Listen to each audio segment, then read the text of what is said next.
안녕하십니까, 이재필입니다. 자, 시장 굉장히 어려우시죠? 지금 뭐 오늘 같은 경우도 마찬가지 시장이 좀 급락하면서 전에 8월 5일 날 우리 이날이 코스피 8%, 코스닥 12% 빠지던 날이었는데요.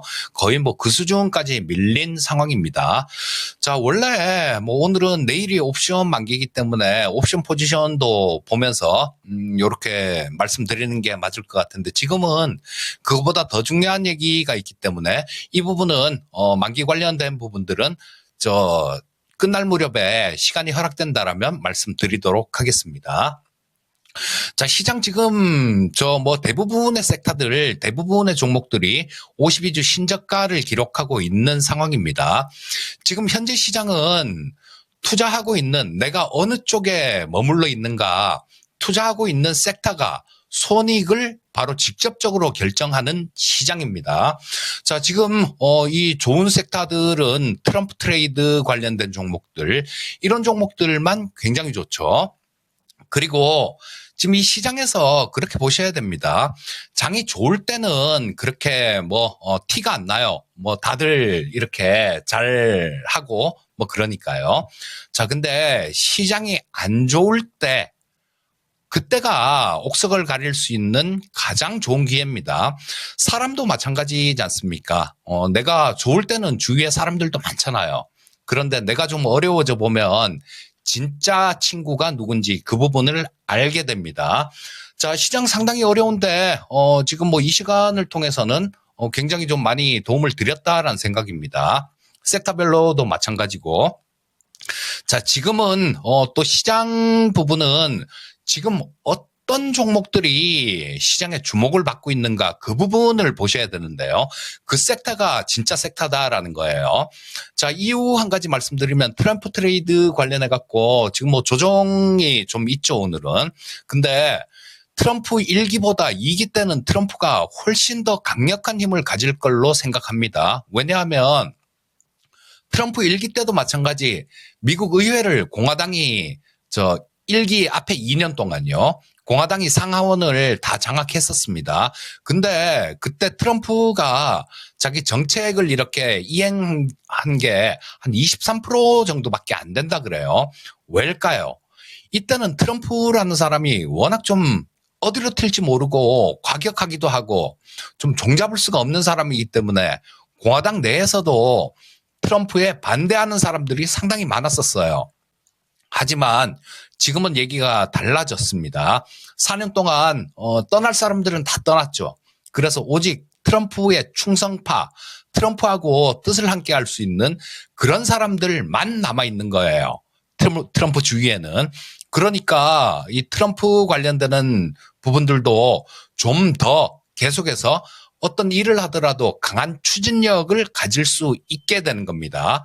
그래서 이 트럼프 관련되는 부분들, 이런 부분들은 조정 시에 잘 노려보시면 좋을 것 같고, 이게 아마 가장 중요한 얘기가 될 겁니다, 오늘. 자, 이거 트럼프 관련되는 섹터들 지금 조정받는 구간에서 한번 잘 노려보시길 바라겠고요. 자, 섹터로 좀 넘어가 보도록 하겠습니다. 오늘도 말씀드릴 섹터가 방산 섹터하고 AI 소프트웨어, 이쪽에서 각 두 종목 정도 말씀드리고, 제약바이오 쪽에서 한 종목 정도 말씀드리도록 하겠습니다. 첫 번째는 방산 쪽을 좀 말씀드릴 텐데요. 진짜 지금 트럼프는 그런 얘기를 합니다. 점점 더 과격해지는 것 같아요. 지금 GDP에 동맹국들 방위비 분담하는 거, 그런 거 얘기하는 거죠. 나토 국가들도 마찬가지입니다. 원래 트럼프가 2% 정도, 지금 그보다 훨씬 낮게 이렇게 했으니까요. 2% 정도는 부담해라, 너네. 이렇게 얘기를 했었는데 지금은 또 얘기가 달라졌습니다. 2%대 방위비를 부담하는 거는 거의 도둑 수준이다, 이런 얘기를 해요. 자, 나토 국가들한테 하는 얘기겠죠. 그러니까 지금 이 미국이 세계 경찰 역할을 했었는데 더 이상 분담금을 크게 부담하지 않을 경우에는 너네 나라에 대해서는 그런 역할을 해주지 않겠다라는 얘기입니다. 자, 그럼 뭐가 있습니까? 지금 당장 보면 우크라이나가 러시아한테 두들겨 맞는 게 보이죠. 중동 쪽에서도 지금은 잠깐 잠잠합니다만 이쪽에서도 계속해서 전쟁은 이어지고 있어요. 자, 그렇다면 믿을 건 자주국방뿐이다라는 얘기입니다. 우리나라 역시 마찬가지로 지금 바이든 정부하고 협상한 게 2026년도 방위비 분담금을 한 1조 5천억 수준 좀 넘는 그 정도 수준으로 분담을 하도록 계약이 체결이 됐는데요. 자, 이거 대통령이 마음먹기에 따라서 법률이 아니기 때문에 이건 언제든지 뒤집을 수 있는 부분입니다. 트럼프는 한국은 방위비를 거의 14조, 지금 환율 1,400원 계산해 보면 14조 정도 수준이죠. 그 정도는 부담을 하게 해야 된다라는 얘기를 공공연하게 얘기를 하고 있어요. 자, 그렇다면 우리나라 역시 마찬가지로 좀 더 무기를 개량하고 신형 무기를 더 만들 수밖에 없는 그런 상황입니다. 첫 번째 종목은 LIG 넥스원을 좀 말씀드릴 텐데요. 자, 이 LIG 넥스원은 지금 유튜브에 올라가 있을 겁니다. 지난주에 올라왔던데 그 유튜브에 보면 벌거벗은 종목사라는 프로가 있어요. 거기에서 1시간 동안 말씀을 드렸으니까 오늘은 조금 간단하게만 말씀드리도록 하겠습니다. LIG 넥스원은 미국 방산 시장에 진출할 가능성이 굉장히 높습니다. 자, 이유는 두 가지로 볼 수 있어요. 첫 번째는 올해 그때가 7월 달 정도였었던 것 같습니다. 7월인가 8월인가 그래요. 고스트 로보틱스를 인수했어요. 이 고스트 로보틱스는 미국 국방부에 사족 보행 로봇을 납품을 이미 하고 있는 그런 로봇 기업입니다. 그렇다면 당연히 LIG 넥스원이 미국 시장을 자연스럽게 육군 쪽에 진출한다라는 얘기로 볼 수 있을 거고요. 또 한 가지는 제가 6월 달에 굉장히 많이 강조해서 말씀드렸던 부분인데 림팩 군사훈련이라는 게 있었는데요. 거기서 비공이라는 대함 미사일입니다. 소형 고속정들을 잡는 미사일인데 요거를 거기서 마지막으로 실험 발사를 했습니다. 근데 이 비공이란 미사일이 2019년도부터 미군하고 같이 LIG 넥스원에서 원래는 차에 싣고 다니면서 발사하는 거였는데요. 성능 개량을 해서 배에서도 쓸 수 있게끔 그렇게 성능 개량을 한 겁니다. 그 부분이 지금 림팩 군사훈련에서 발사를 해서 뭐 이상 없으면 도입하겠다라는 그런 취지였습니다. 근데 7월 달에 림팩 군사훈련에서 6발을 쏴서 6발 다 명중했고요. 이 비공 실사격을 보기 위해서 해군 참모총장도 미국 해군 참모총장이죠. 거기에 참관을 해서 직접 봤습니다. 자, 그렇다면 이 비공이 미국 진출을 할 수 있을까요? 못할까요? 저는 미국 진출을 할 확률이 굉장히 높다라고 봅니다. 자, 그러면 미국은 천조국이라고 얘기할 만큼 국가 방위비에 엄청난 금액을 투자하고 있는 나라죠. 그 나라에 수출이 된다라는 얘기입니다. 그렇게 되면 다른 나라들, 어느 나라들 이 비공에 관심이 없겠습니까? 미국 수출 이게 워낙 방산 쪽들 같은 경우는 군사 기밀이죠. 그래서 공시가 나올지는 안 나올지는 모르겠습니다. 그 부분에 대해서는 장담을 못 드리겠는데 진출하는 거는 미국 수출길이 열리고 그 수출하는 것만은 맞는 것 같아요. 자, 그렇다면 이 비공이 세계로 뻗어나갈 수 있는 그런 계기가 된다라는 겁니다. 또 LIG 넥스원은 지금 천궁 같은 미사일을 중동 쪽에 3개 국가에 수출을 했죠. 자, 근데 회사에서 얘기하기를 1조 정도를 투자해서 30개국으로 늘리겠다, 수출하는 거를 30개국으로 늘리겠다라는 얘기를 했어요. 이 미사일 체계는 한번 수출이 되면 적어도 3조, 4조 이 정도 수준이 되죠. 그렇기 때문에 굉장히 큰 부분들이 향후에 남아있다라는 겁니다. LIG 넥스원, 자세한 얘기는 그 벌거벗은 종목사 한번 그 영상 보시고요. 조정받는 구간, 이런 구간을 이용해서 충분히 공략 가능하다라고 말씀드리겠습니다. 자, 다음 종목은 STX 엔진이라는 종목을 하나 보겠습니다. 자, 이 STX 엔진은 선박용 엔진도 만들고요. 그 다음에 군사용 엔진을, 군용 엔진을 만드는 기업이에요. 자, 근데 지금, 좋은 소식이 있었죠. K9 자주포. 이 K9 자주포는 지금 전 세계에서 가장 많이 쓰이는 자주포가 K9 자주포예요. 점유율이 무려 50%가 훌쩍 넘어갑니다. 그리고 우리 뭐 중동이나 또는 폴란드 수출도 마찬가지죠. 거기서 자주포 수출한 거 전부 다 이 K9 자주포입니다. 이 K9 자주포에 들어가는 엔진을 국산화한 기업입니다. 자, 이게 왜 중요한가 하면요. 그동안은 독일제 엔진을 써왔어요. 그래서 우리 과거에 K9 자주포를 저 중동 쪽에 수출을 하려고 했었는데 그때 당시에 독일이 내세운 명분이 야, 그쪽이 지금 분쟁 지역이잖아. 우리 엔진 이거 단 거 그쪽에다 수출 못해. 이렇게 얘기를 해서 실제로 수출이 무산된 사례가 있어요. 뭐 그쪽에서 엔진 만드는 데서 이거 수출 못한다라면 우리도 포기할 수밖에 없는 거죠. 자, 이 STX 엔진이 K9 자주포의 엔진을 국산화하면서 이제는 독일의 눈치를 보지 않고도 수출할 수 있는 길이 열렸다라는 겁니다. 그리고 실제로 이 STX 엔진의 STX 엔진에서 만든 그 군용 엔진을 장착한 K9 자주포가 이집트에 올해 연말부터 이집트에 넘어가는 자주포 거기에 들어갈 것 같습니다. 거기에 들어가니까 일단 이런 부분들은 상당히 매출 쪽에 많은 도움이 될 거예요. 향후에 계약 체결하는 K9 자주포는 관심 있는 쪽이 굉장히 많습니다. 사우디에서도 저 국방장관이 실사격 훈련하는 걸 보고 감탄사를 연발했다라는 그런 소식이 있었어요. 자, 그럼 뭐 사우디 같은 데도 가능성이 있고 여러 국가의 가능성이 있습니다. 자, 그럼 거기에 들어가는 K9 자주포에 들어가는 엔진을 STX 엔진이 공급을 한다라면 향후에 커나갈 수 있는 부분들, 실적 부분들도 엄청나게 좋아지는 그런 모습일 겁니다. 자, 그래서 이런 재료 있는 종목들이 조정받는 구간, 그런 구간을 노리셔야 돼요. 자, STX 엔진도 방산주로 하나에어로스페이스하고 같이 커갈 수 있는 방산주로 손색 없는 종목이다. 이렇게 말씀드리겠습니다. 자, 다음은 AI 소프트웨어 쪽을 좀 말씀드릴게요. 제가 지난주에도 똑같이 좀 말씀드렸습니다. 방산 섹터 말씀드리고, 방산 섹터는 2% 거인의 시선이라는 프로 생기고 난 다음부터 거의 안 빠지고 계속 말씀드렸는데요. 지난주에도 마찬가지 방산 섹터, AI 소프트웨어, 그 다음에 제약바이오 쪽에서 한 종목 말씀드렸죠. 자, 지금 이 AI 소프트웨어는 일론 머스크의 가장 큰 핵심 자산이 AI가 될 겁니다.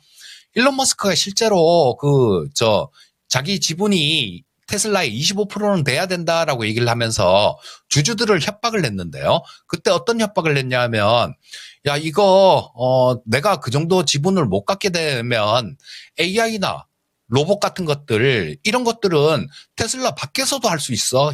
이러면서 협박을 냈어요. 자, 일론 머스크의 가장 큰 핵심 자산은 AI다라고 보시면 될 거고요. 자, 이 AI는 일론 머스크뿐만 아니라 국가의 미래도 좌우할 수 있는 정말 엄청난 중차대한 그런 겁니다. 그래서 지금 우리나라 국회에서도 관련 예산은 증액시키고 있죠. 자, 이 세상이 변해가는 과정, 그 과정에서 가장 중심에 있을 수 있는 게 AI입니다. 그리고 AI 관련해 갖고는 하드웨어 쪽은 엔비디아 같은 종목이 엄청난 시세를 줬었죠. 자, 소프트웨어 쪽도 관심을 많이 가져야 되는데 오늘도 지난주에 말씀드렸던 그 두 종목 그대로 좀 말씀드리겠습니다. 첫 번째 말씀드릴 종목은 솔트룩스입니다. 자, 여기 화면에 켜놓은 게 솔트룩스 차트인데요. 자, 여기서 한번 급등하는 모습이 나왔죠. 지난주에 급등하는 모습이 나왔는데 요거는 구버라는 AI 검색기에 대한 기대감입니다. 요거 지금 아마 이번 주에 나올 수도 있을 것 같고요. 그 앱으로 지금은 휴대폰에서는 안 되는데요. 앱으로 출시를 한다라는 그런 소식이 있었습니다. 근데 이 성능 면에서 보면 챗GPT 서치, 요거는 오픈 AI에서 만든 건데 최신성에서는 오히려 그거보다도 더 높은 그런 점수를 받았습니다.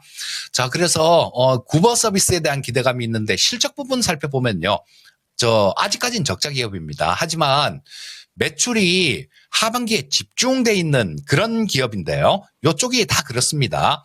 지금 상반기의 매출만 보더라도 전년도 매출이 308억이었는데 상반기 1, 2분기만 하더라도 190억 정도의 매출이 나왔습니다. 3분기 아직 실적 발표 안 했는데요. 3분기 매출도 엄청나게 늘어날 것 같고 어쩌면 빠르면 3분기에 흑자 전환할 수도 있을 거고요. 늦어도 4분기 정도에는 흑자 전환 가능성이 굉장히 높습니다. 매출은 4분기에 집중되니까 이 부분 좀 참고하시고 AI 소프트웨어 뭐 이런 쪽들 보신다라면 솔트룩스가 굉장히 거기서도 곽강을 받을 수 있는 기업이다라고 말씀드릴 수 있겠고요. 자, 이 솔트룩스는 그 대표님이 저 방송에서 나와서 하신 얘기가 있으니까 아마 흑자 전환은 뭐 거의 뭐 그렇다라고 보셔도 될 것 같아요. 자, 다음은 한글과 컴퓨터를 한번 보겠습니다. 이 종목도 지난주에 말씀드렸던 종목이에요. 제가 서두에 말씀드리길 투자 섹터가 손익을 결정하는 시장이다라는 말씀을 드렸는데요. 이런 쪽에 AI 소프트웨어나 방산 쪽에 있었다라면 지금 계좌를 보고 한숨을 쉬는 그런 투자자가 아니라 그렇죠. 계좌 보면서 야 이거 다 안 좋은 것 같은데 나는 굉장히 좋네라고 남몰래 미소 지을 수 있는 그런 투자자가 됐을 겁니다. 자, 이 한글과 컴퓨터는 11월 11일 날 실적 발표가 있었는데요. 굉장히 좋았습니다. 자, 클라우드 쪽에 매출이 많이 성장됐고요. 지금 빨리 좀 해야 되겠네요. 자, 이 클라우드 쪽 매출 성장된 거는 지금 벌써 확인이 된 거고요. 내년 정도부터는 AI 쪽에서 본격적으로 매출이 발생될 겁니다. 주가 수준 역시 마찬가지로 이때 8월 5일 날 바닥을 찍고 쭉 옆으로 행보하다가 지금 고개를 탁 들고 있는 그런 모습이 나오고 있죠. 자, 이 한글과 컴퓨터 역시 마찬가지로 지속해서 관심을 가지면 되겠습니다. 자, 다음은 제약바이오 섹터 한번 볼게요. 제약바이오는 변함없는 성장 섹터가 제약바이오 섹터다. 이렇게 말씀드리고 싶고요. 종목은 대원제약에 대해서 좀 말씀드리겠습니다. 자, 이 대원제약은 제약사 중에는 조금 작은 그런 기업이죠. 하지만 두 가지 정도 재료를 보유하고 있습니다. 첫 번째는 어떤 재료가 있냐 하면 우리 판콜A를 판콜A를 판매하는 동아제약 있죠. 이 동아제약의 주가가 지금 최근 들어서 굉장히 좀 안 좋은 그런 모습이 나오죠. 동아약품이요. 자, 요게 왜 이런 모습이 나오냐면 미국 쪽에서 판콜레이 성분이 들어간 그 감기약이 야 이거 효과가 없는 것 같아라고 얘기를 하면서 그게 품목 취소가 될지도 모른다라는 그런 소식이 좀 있습니다. 그렇다라면 경쟁 관계에 있는 대원제약 같은 거 요런 종목으로는 관심을 받을 수 있을 거고요. 또 한 가지는 지금 그 위고비라는 비만 치료제 있죠. 자, 이거를 제형 변경을 한 게 있습니다. 어떻게 바꿨느냐. 이걸 패치 형태로 그냥 붙이는 형태로 개발하고 있는데요. 자, 요게 지금 임상 1상이 10월 말에 아마 끝난 것 같아요. 자, 그럼 이제 일상 결과 발표를 남겨놓고 있을 텐데 이 부분이 지금 아직까지 발표가 안 나왔죠. 일상은 안정성에 대한 부분이니까 위고비의 원료 성분을 쓰는 거니까 뭐 위고비가 괜찮은데 이거 붙이는 걸로 만들었다라고 부작용이 있고 그렇지는 않을 확률이 되게 높습니다. 자, 그러면 이런 부분이 임상 실험 결과가 발표가 된다라면 또 관심을 받을 가능성이 많고요. 일단 11월 중에 그 얘기는 좀 임상 결과는 공식적으로 발표가 있지 않을까 싶은 생각이 듭니다. 자, 대원제약까지 좀 말씀드렸고요. 자, 지금 이제 마무리를 좀 해야 될 텐데 일부러 조금 빨리 진행했는데도 시간이 좀 모자라네요. 자, 내일 옵션 만기입니다. 그래서 이 옵션 만기 관련해 갖고는 지금 이번 주만 하더라도요. 보시게 되면 선물 기준으로 자, 이번 주 월화수 3일간 한 17포인트 이상 하락했습니다. 그리고 지난주 금요일까지 외국인은 콜매도가 굉장히 많았어요. 당연히 주가가 빠지면 콜매도 쪽에서는 수익이 나는 구조입니다. 하지만 지난주 금요일에 풋쪽도 100억을 매도를 치면서 200억 합쳐서 200억을 풋옵션을 누적으로 매도했었습니다. 월화수 이렇게 풋매도 포지션이 조금 줄긴 했지만요. 이들은 지금 상당히 큰 타격을 받고 있을 거예요. 즉, 이 얘기는 뭐냐 하면 내일 만기 관련해 갖고는 여기서 더 크게 하락을 하면 외국인들도 부담이 되는 그 정도로 하락을 하는 거다라는 겁니다. 그래서 일단 반등 시도 있을 가능성이 높으니까요. 그 부분 내일까지 시장은 그렇게 조금 이해하시고 대응하시면 될 것 같고요. 자, 오늘 여기서 마무리하도록 하겠습니다. 항상 성공 투자하시고요. 저는 다음 주에 뵙도록 하겠습니다. 감사합니다.